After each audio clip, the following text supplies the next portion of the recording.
kind of freaking terrifying.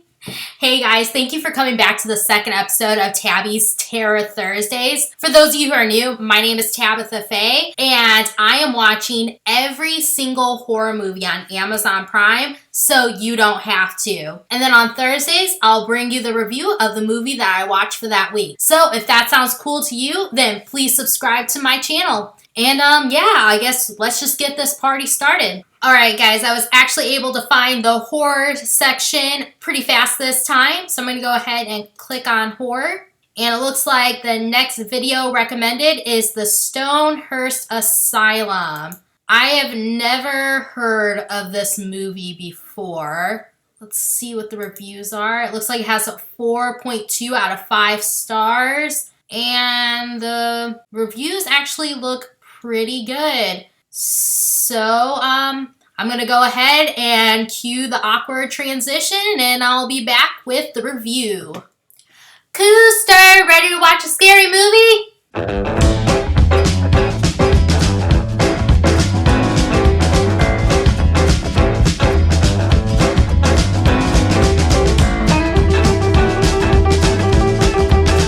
Yeah!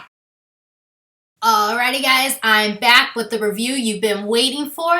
So I guess I'm going to tell you right off the bat that this movie was pretty badass. But I don't think I would consider it a horror movie. This was more of a suspense thriller in my opinion, but it was still really, really good. I'm going to try and describe this movie with no spoilers. But first of all, there is one trigger warning. The movie starts out with what I would consider a rape scene, and it would pretty much piss off every woman that watches this. But other than that part, the movie was pretty tame. I would consider the beginning opening scene the most graphic part of the entire movie. But again, so if that's something that may trigger you, you may want to avoid this movie. But onto the movie. So it contains Kate Beckinsale. And I don't know if I'm a total dummy or not, but I know she's super famous and she's like an A-list celebrity, but I cannot think of one movie that she's in other than Serendipity. And that movie was complete crap.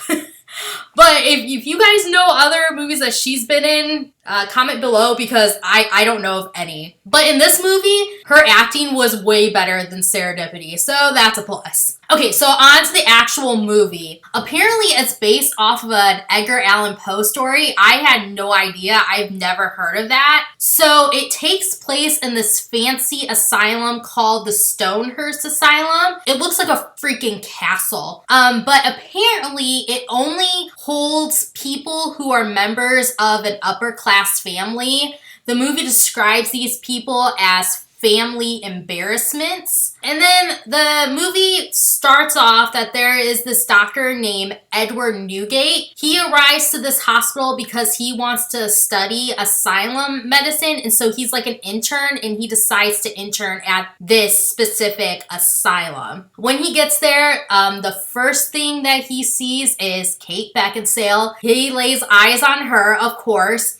She is a patient at the asylum and her name is Eliza Graves. And this doctor cannot understand why Eliza is a patient at this asylum because she seems completely normal. He later finds out that she's actually there because her husband is an asshole and basically tortured her sexually. You don't see any of that torture, but that's why she's there, is because he did some horrific things to her. We don't know the exact specifics, but it states that like she was tortured sexually. Her husband is like a well-known person in the community. He's like an upstanding citizen or whatnot. So he's like a well-known figure. So she is actually committed because the trauma that her husband has caused her makes her freeze up and almost like seize anytime someone touches her. So that's why she's been committed.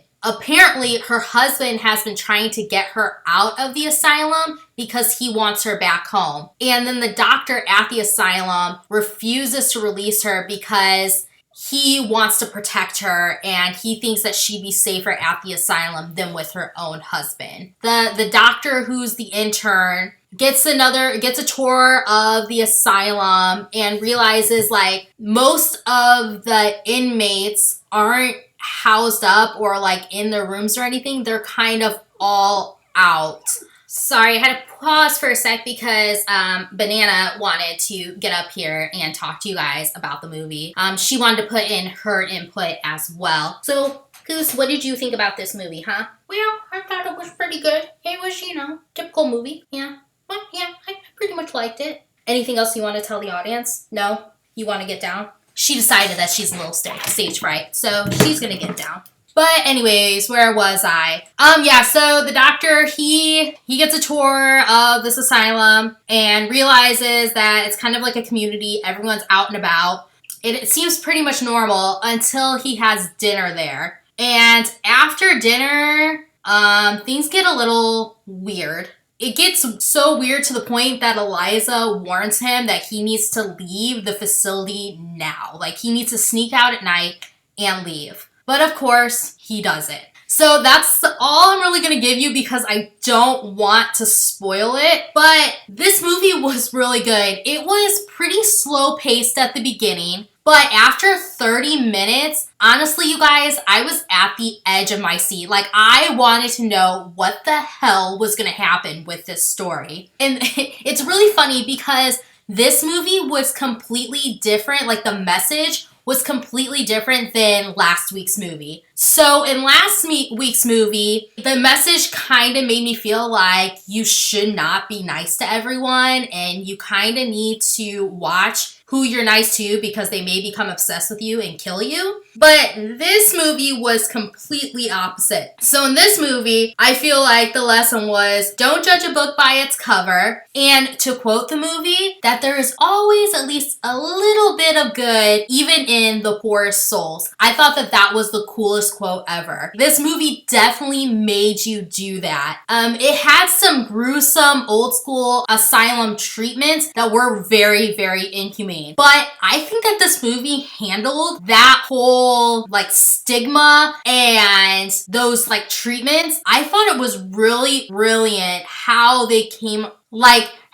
use those treatments as like a purpose. Watch the movie and you'll understand what I mean. But I thought it was absolutely brilliant. I thought it was so good. It really made me question things. And it made me think like, okay, so what are some treatments that we're doing today that like 100 years from now, people are going to look back and be like, that was terrible what those people were doing. That is absolutely horrible. And I'm wondering if there's stuff like that today. And then honestly, do not even get me started on the ending of this movie because it was a complete mind.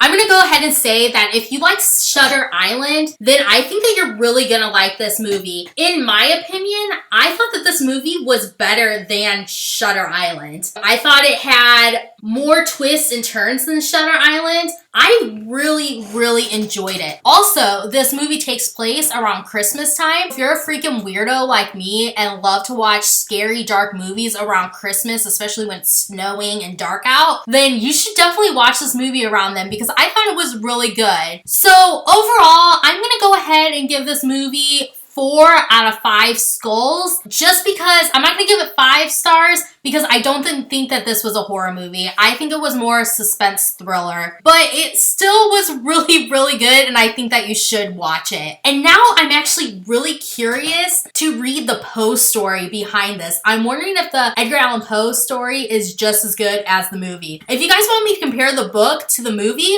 then let me know in the comments because I'm totally willing to do that. Well guys, that's all I have for you today. Again, tune in next week to see what Amazon has to recommend to me. And as always, stay scary, everyone. Bye!